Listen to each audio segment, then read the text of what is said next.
Here we have a Gibson J.D. Crowe Blackjack. This is a pretty rare guitar. They only made them for a short while, and but let's hear what it sounds like.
Pick.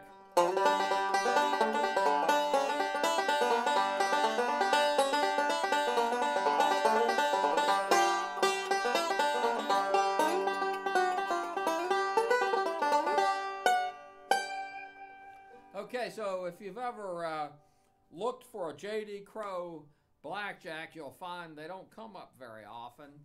And the reason I think they quit making them is they used a copper flashing, and I don't know if they gold plated over it, but that was very expensive. I had a guy who wanted to do it on a regular Crowe banjo. It was like $700 to get the plater to do it. And so let's go through the banjo. So we go the pot. So the pot actually has a 6 pattern on the tailpiece. Okay, and you can see the copper underneath as the thin layer of gold has worn off. It makes the banjo look really, really old. It makes it look like it's 50 or 60 years old, which is kind of cool. And then as we look, we see that it has a Granada engraving on the tension hoop. And then on this particular one, you'll also notice, and once again, it makes the banjo look really old, but the flashing on the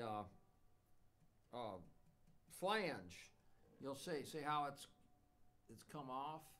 Okay, now this one is probably close to average. I've seen these turn green and stuff, so this one's not too bad, and it does look really cool. Be a great conversation piece.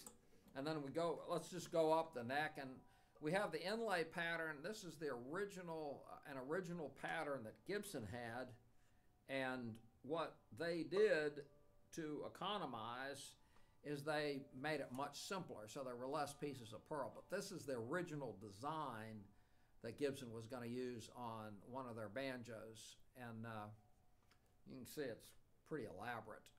Okay. This also has a very pronounced V neck. Okay, when you play the banjo, you feel that V. Okay, and okay, we'll turn it over. This also is copper flashed, and it's mahogany. Okay, that's a very unusual combination, is for gold with mahogany. It does give it a very distinct sound, and of course, the most famous banjo like this is the one that Jim Mills plays. So that's pretty much it. I guess we'll look at the side again, and you can see the tone rings engraved. So there's a lot of engraving on this banjo, and you may or may not know it, but most of the engravers are getting old, and it's almost impossible to get engraving anymore. So and the guys that do it are just charge an arm and a leg. So here's an opportunity to get a very rare banjo, very good sounding banjo with engraving on it. And I was going to tell everybody out there that what we're doing, we have all these banjos. We've got about 70 70 Gibson and other type banjos in one location. And there's no one in the world that has this many banjos, okay? And I don't know how we came to have so many. I mean, we're very aggressive in buying them. But anyway, so we have these banjos. Well, because they're used, it's not like we go to the shelf and there's a brand new banjo and we're going, well, you really can't touch it. You need to go through a radioactive chamber and make sure that there's no, stuff on your hand. You don't even have to do it. These are used banjos. So you can come and enjoy yourself and play them.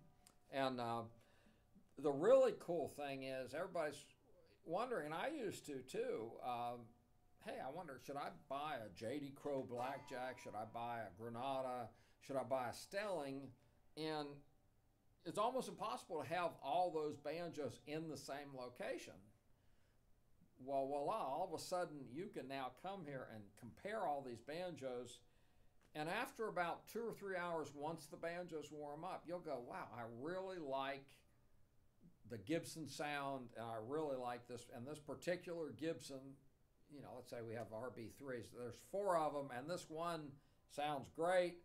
They buy it, and we call the customer 6, 8 months later, and they're still thrilled.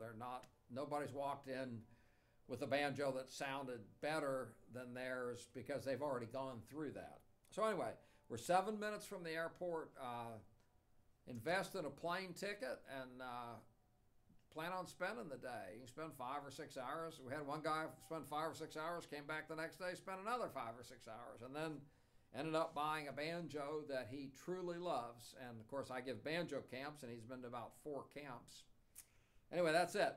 So if you have any questions, call Andy at 404-372-5482 or go to banjowarehouse.com to see our stuff.